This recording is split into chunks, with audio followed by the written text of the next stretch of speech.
Hello and welcome to episode 28 of the Actual Magician's Bookshelf. The Actual Magician Explains. Yes, I am an actual magician.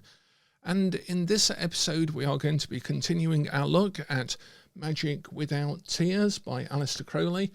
And we're going to take a look at two letters today, letters 82 and 83.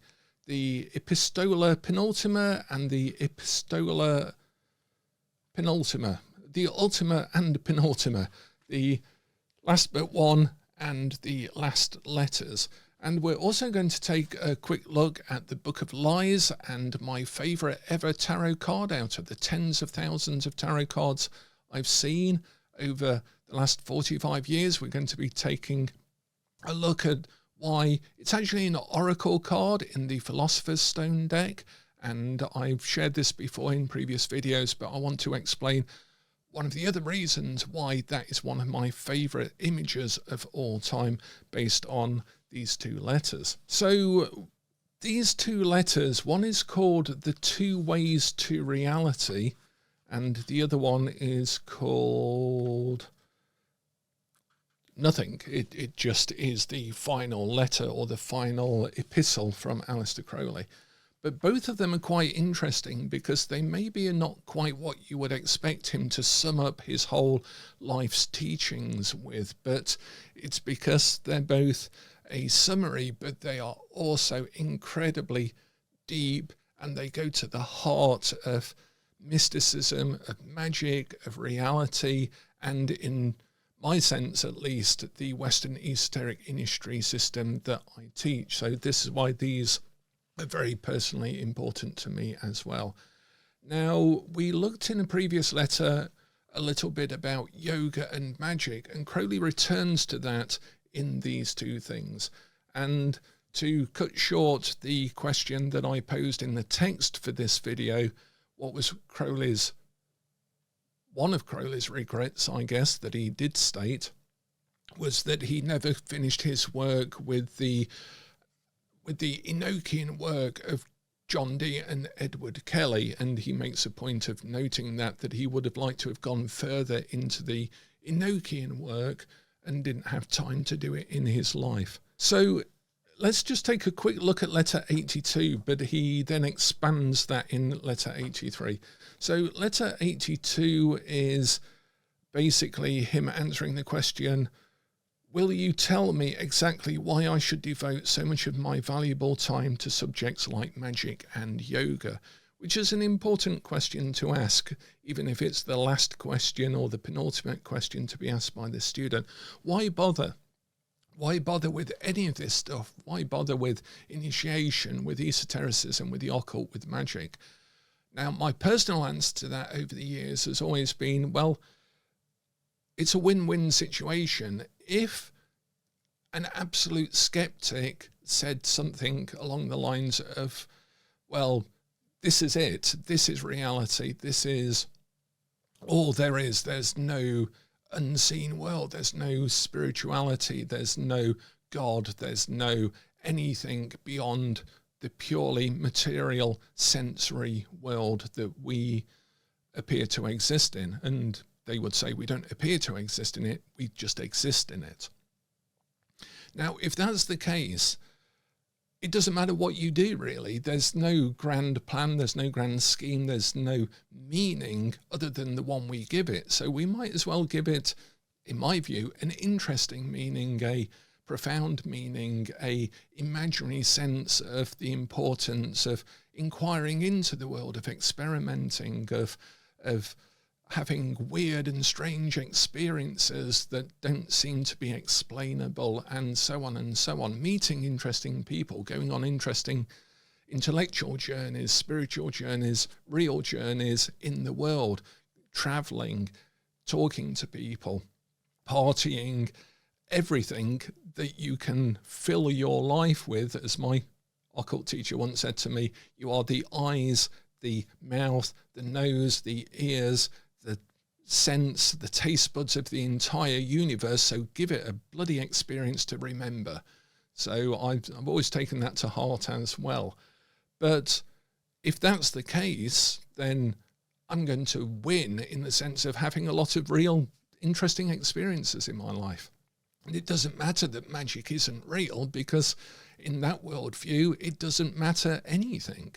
And on the other hand, if magic is real, if there is a world and experience beyond the apparent sensory one that is difficult to explain, that is atemporal, that is non-spatial, and so forth, then I'm going to win that way as well, because I'm going to explore more of the universe as it actually is, with all of that extra reality to it. So it's a win-win. So I don't really need to answer the question of why study magic or yoga or Western esotericism, because to me it's a win-win anyway. It's a bit of a strange question to ask. So he basically then says that what should be considered valuable, and he makes the point, which I really agree with Crowley, is that time is our most valuable resource. Time is really the alchemist's stone. When you touch it to everything else, then time transforms all things, and time is the secret that is in plain sight. Time is the gold that is not the common person's gold. That understanding that time is our most valuable resource, attention is therefore our most valuable commodity, and where we place our attention is the most important thing in the universe as far as our agency goes.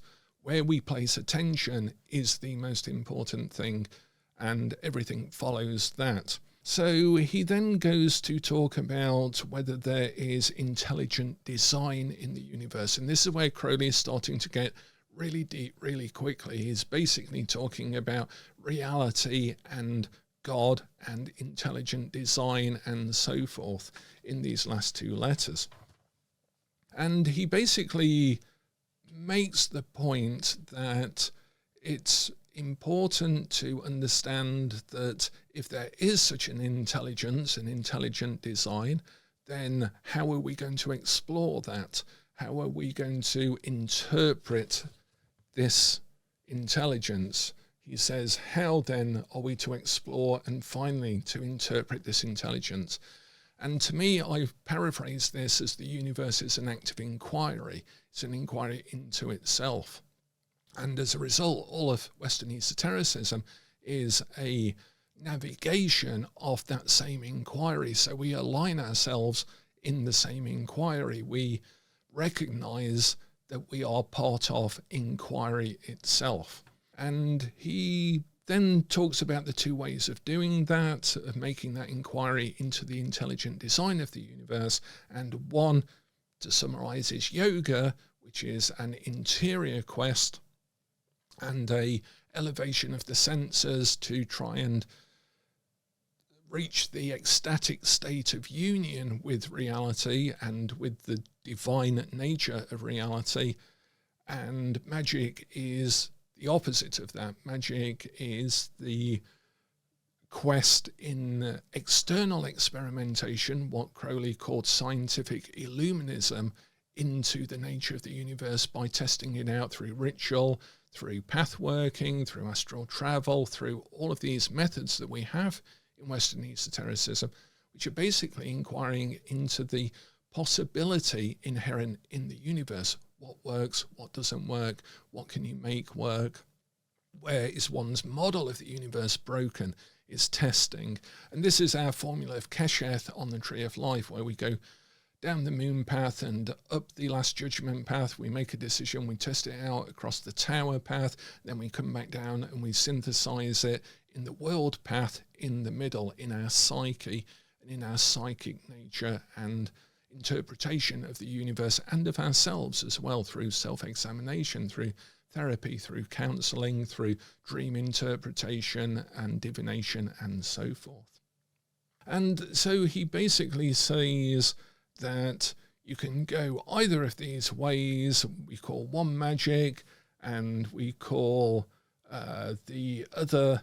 I have paid a great deal of attention in the course of my life to the method of exalting the human consciousness in this particular way. And it is really quite legitimate to identify my teaching with that of the yogis.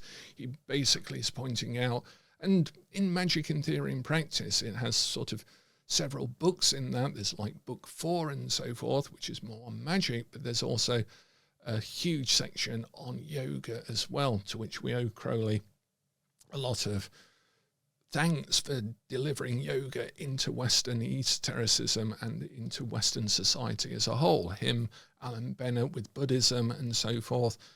Even in the most scholarly books, academic books on Kabbalah, they have to recognize that it was people like Arthur Edward Waite and Aleister Crowley who brought in interpretation and translation of Kabbalistic texts into English and so forth. So unfortunately they have to at least make a nod to that, even if I think Gershom Shalom called it an epic misunderstanding, but it was something along those lines. But it has to be recognized they did bring these things across into the teachings. He then goes on to talk about why not go straight for the way of magic rather than the internal way of yoga? And he does express a preference. He hints at it in letter 82, and there he ends letter 82, which is quite short, basically to make those 2 points that you can either go the way of magic, the way of yoga, external, internal.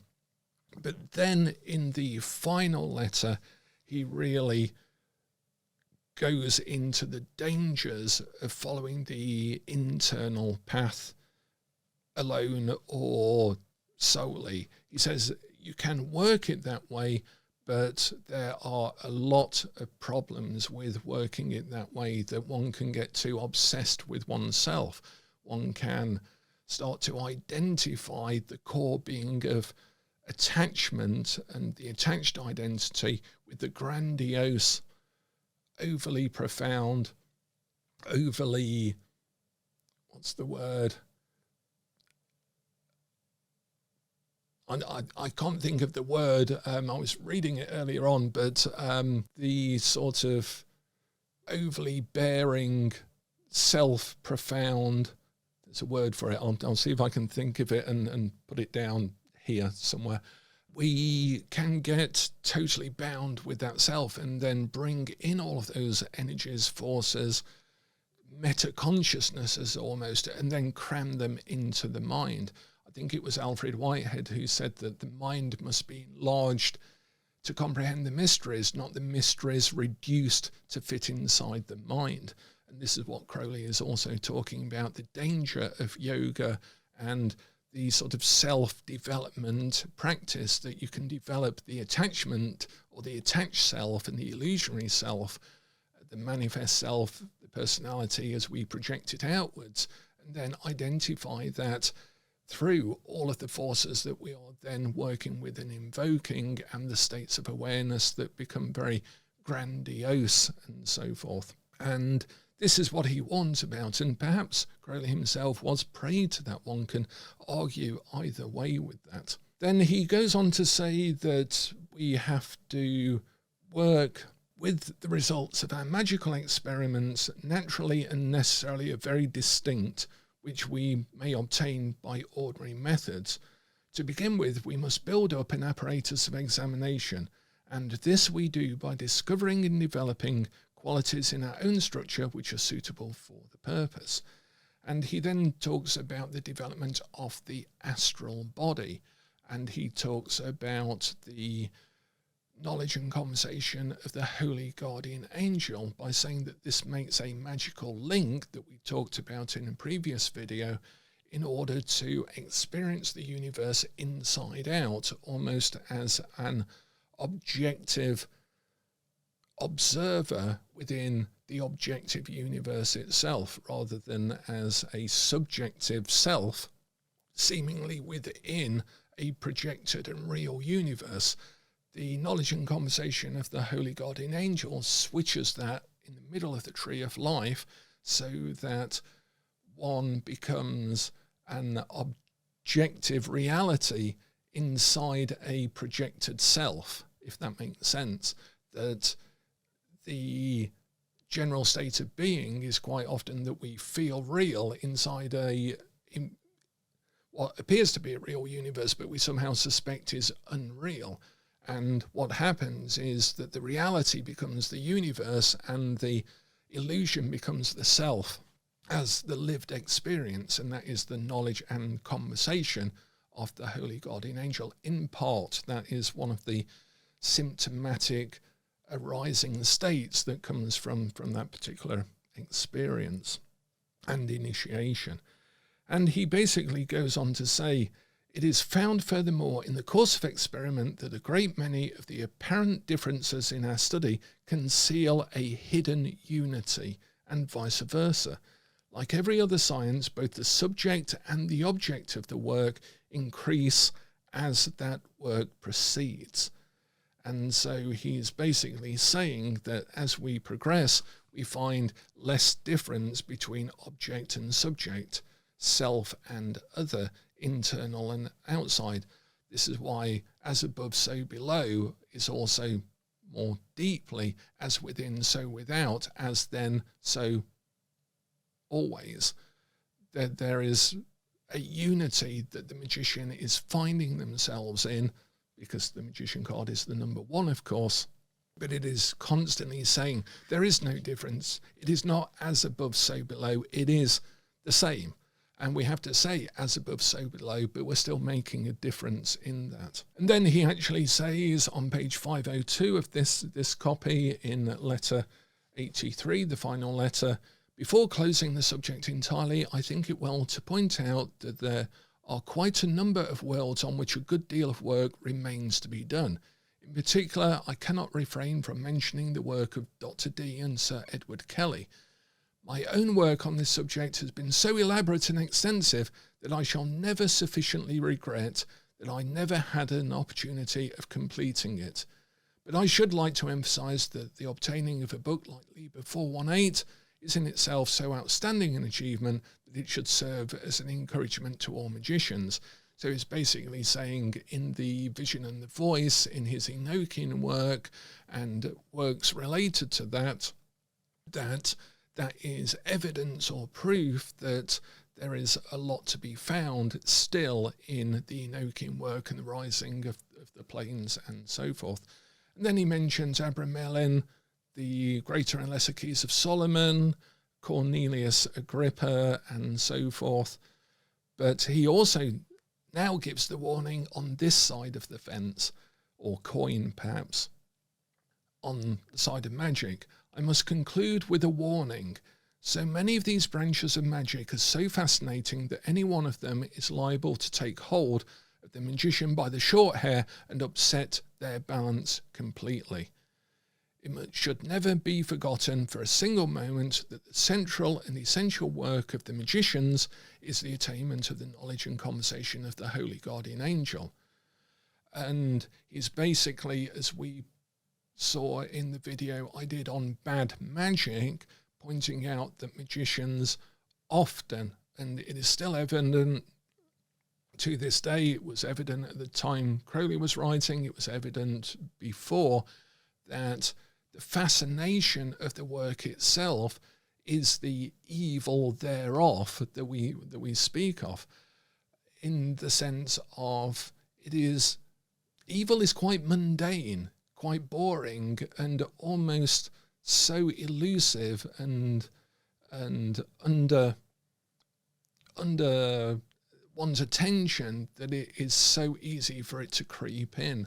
And this is where people get attached to what they're teaching. They get attached to the reality of it. They get attached to the necessity of the work that they are doing, and they forget, as we saw in the bad magic video, that these are just rungs of the ladder that we mustn't then fasten ourselves to and then tell people how good it is to hang on to this rung, and then try and keep people at least 2 rungs below you so that you've got room to hang on to your rung, as well as telling people how great it is. And there is a lot of evidence. No one needs to point out where the evidence of that there is out there.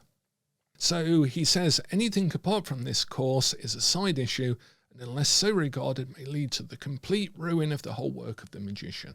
So he talks about the danger of magic there and his preference towards magic. And then in the second part, he says the same about yoga. And he says, I do not think I'm going too far if I say that part 1 of book 4 and my 8 lectures of yoga form an absolutely sufficient guide to the useful practice of the subject. Anything else is almost certain to operate as a distraction.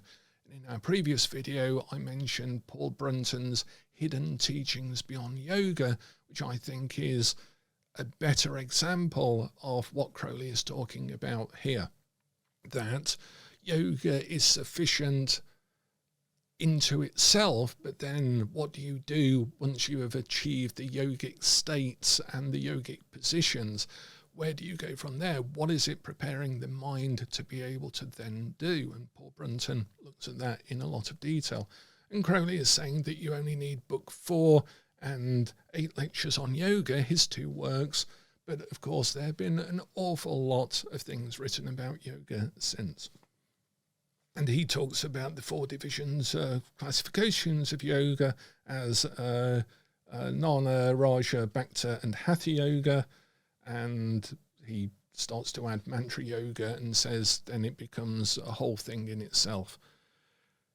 He then starts to summarise, and this is where we're going to get onto those other books, and I'll give you some extra reading beyond this letter and just point out how to get into that reading, I hope. What is the difference, Crowley says, between yoga and magic? Magic is extraversion, the discovery of and subsequently the classification of and finally the control of new worlds on new planes. See, control is an odd thing because it still speaks of separation. There is a controller and that which is controlled as 2 different things. I like to think of it more in the sense of right relationship between those 2 conjoined things.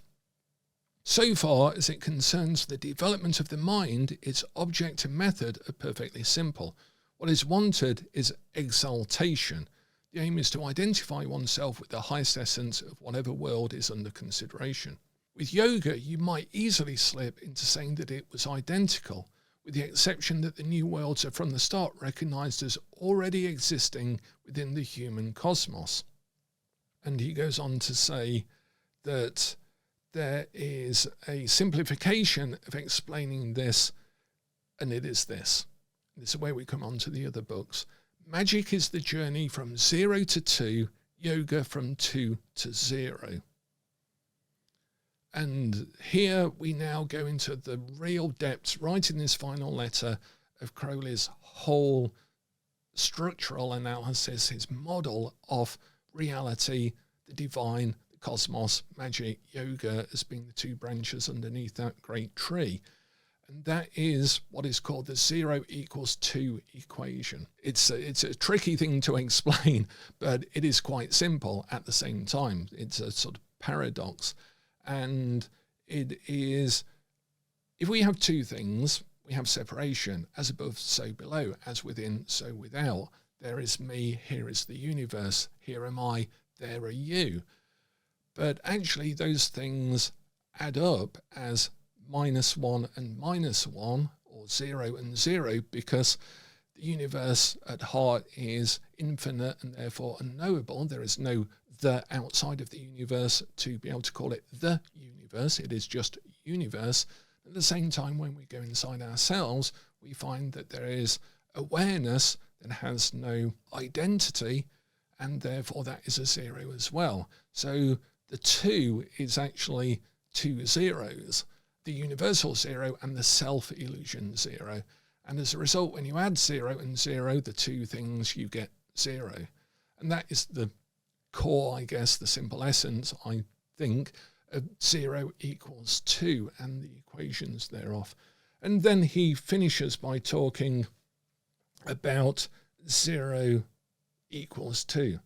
It is true that our 0 = 2 formula remains infinitely useful because it is of such potency in destroying the skepticism which so often disheartens one, especially in the highest realms of magic.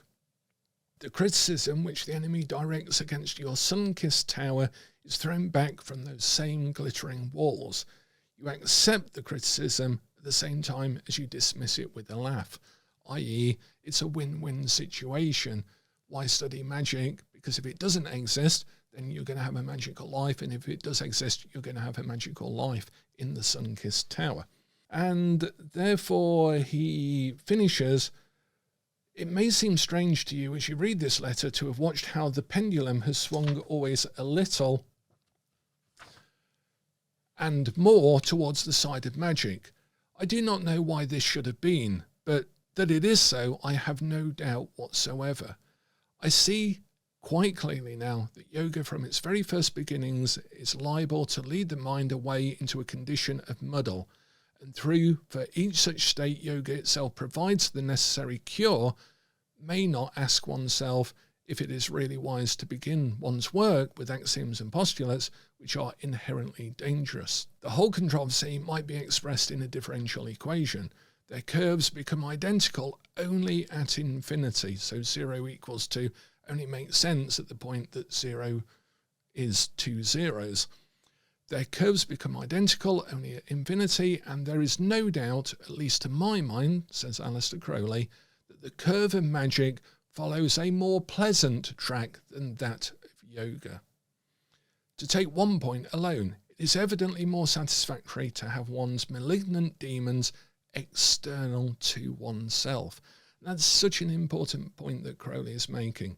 I've seen a lot of YouTube videos and blogs and vlogs and conversations and discussion groups and forums and so forth going on about whether demons and entities, particularly in chaos magic, are internal or external to oneself, and whether they're just projected parts of oneself, or whether they really, Lucifer himself really does exist as some objective entity. Crowley is making the point. It is only satisfactory. It's satisfactory to have one's demons external to oneself. He's making the point that there's more utility, there is more use, more practical use to recognize these things as externally objective in the same sense, though, as one is internally subjective. And to have this 0 equals 2 equation, and we'll come on to this in a moment just to conclude looking at these letters with the other books, that there is a point of 0 equals 2 anyway, so we might as well accept that right at the beginning and understand all of our work, all of our discussions, if we want to have them, about subjective and objective as 0 equals 2 from the beginning. If we accept that, if we understand that, and that makes sense of why we're doing magic, then we can avoid all of those discussions, all of those postulates, all of those straw men, in the sense of we don't even have to worry about that because we're already going through recognizing 0 equals 2 anyway. So what does he then, finally, what's his very final paragraph? Let's read it out. As I have written, it has always become clearer to me that this is the case, the malignant demons external to oneself. But I should not like you to arise from its perusal with any idea that I have been in some way derogating yoga. I would not like to maintain that it is necessary to magic, because there have been many great magicians who have nothing at all of the subject of yoga. But I'm just as strongly convinced as I was before that the practice of yoga in itself is of enormous assistance to the magician in his more intelligible path, only adding that they should beware lest the logical antinomies inherent in yoga divert him or her from, or discourage him or her in their simple path. Love is the law, love and the will, fraternity, 666, and that is the final letter. So it's interesting that Crowley is really summarising the entirety of Aleister Explains All, which became Magick Without Tears, that there is a utility in yoga, but there is an inherent danger in both yoga and magic as well, and that the 0 equals 2 equation allows us to reconcile all of that in one place. Now, he does mention in that letter a couple of books. Now, he mentions sort of in passing the Book of Lies, which we might look at in a separate video if people are interested. Comment below if you are. But I just want to point out this, the question mark and the exclamation mark that start this off. This is the title of a other piece of work that we're going to take a brief look at, and it's called The Soldier, standing up there, and the Hunchback. The Soldier and the Hunchback. Obviously with the question mark making the shape of a hunched back. And basically the Soldier and the Hunchback is a poetic version of the 0 equals 2 equation. And these two are the symbols of the same thing. Basically the question and the answer. And now, for those who have been observant of previous videos, you'll know my favourite card is the Philosopher's Stone card. I'll see if I can put a picture of it up here somewhere, of the solution card. And basically that is the shadow of an exclamation mark, the shadow of a question mark being shone on a wall, and you see that the shadow made by the question mark is the exclamation mark. And it's where I get a illustration of the therapeutic sense of the answer is always in the question, the solution is always in the problem. You don't have to go anywhere further than that. And Crowley is really making that point on a universal level, that the answer is here, is present. It is in the inquiry itself. As John said, it is always already too late once you start asking the question, because now there is an illusory self asking a question of an illusory sense of a separation to the universe. So it's always already too late to recognize that we are existing constantly in this state in its simplest form. Now, Crowley mentions the Soldier and the Hunchback, and that is to be found in the Equinox, Volume 1, Part 1, and it was one of the first things in the Equinox. This is a version of the Equinox published by Simpkin, Marshall and Hamilton, I think. Who actually republished this? Mandrake. This is the Mandrake and Holmes version of the Equinox. The rest of the books are down at the bottom of a cupboard there, the shelf. And the Soldier and the Hunchback is to be found in that. And it works as an inquiry, and it starts to talk about thought itself, that we have thoughts and we start from that.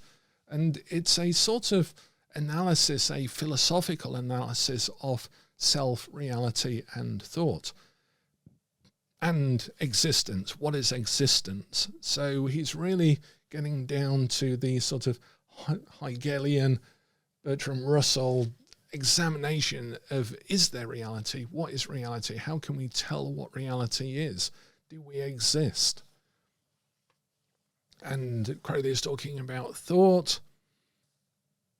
We, of course, are no happier when we examine the many separately or together. They converge and diverge, each fresh hilltop of knowledge disclosing a vast land unexplored. And he's talking about science. And then he talks about philosophy, he talks about religion, he talks about agnosticism and so forth, and skepticism. He talks about, he goes on to talk about religion. Practically, science is true and faith is foolish, practically. But then he talks about the danger of this philosophy, the fact that everything becomes everything else, and therefore you end up at the beginning again. And he uses Kabbalah to do that, and then he talks about how do you make the hunchback a soldier, and what sort of soldier is a hunchback, and so forth. And basically he sort of ends by making a start, that you have to actually examine yourself, examine the world, and just get on with it. So he says, the first step is the hardest. Make a start, and I will soon set the hunchback lion and the soldier unicorn fighting for your crown. There's a tarot and Kabbalistic and alchemical and sexual symbolism there.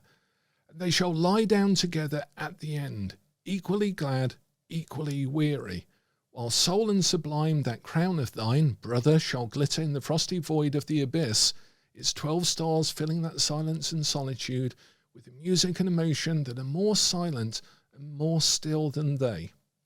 Thou shalt sit throned on the invisible, thine eyes fixed upon that which we call nothing, because it is beyond everything attainable by thought or trance, thy right hand gripping the azure rod of light, thy left hand clasped upon the scarlet scourge of death, thy body girdled with a snake more brilliant than the sun, its name eternity. Thy mouth curved moonlike in a smile, in the invisible kiss of Nuit, Our Lady of the Starry Abodes, thy body's electric flesh stilled by sheer might to a movement closed upon itself in the controlled fury of her love. Nay, beyond all these images art thou, little brother, who art passed from I and thou, and he unto that which hath no name, no image. Little brother, give me thy hand, for the first step is hard. And he is just inviting people to take on that journey, whether it's from 0 to 2 or 2 to 0, from wherever you find yourself. The journey, as we've seen in other videos, is possible from wherever you are right here, right now. One final book that I'd mentioned, that Crowley mentions in that same final letter, is Liber Aleph, LCX1, the Book of Wisdom or Folly. And this is possibly another book that we can look at in this Magician Explained series, because it is a series of epistolar tracts by Crowley on all sorts of different subjects, and it's a sort of advanced version, a more insider version of what Magick in Tears, Magick Without Tears became. This is an earlier piece of work, far earlier piece of work, in the form of an epistle of 666, The Great Wild Beast by his son 777, and it's a far more deeper specialist. It requires you to understand an awful lot of poetry, of Greek, of Latin, of philosophy, of magic, of alchemy, of all sorts of things. It's a really intense piece of work that can be unpacked in each of its little sections. You know, here, for example, De Art Alchemy, sort of little thing on alchemy. But in one of these little epistles, Crowley explains far more about alchemy than maybe a couple of hundred modern books tend to, because he's really writing for the specialist in this.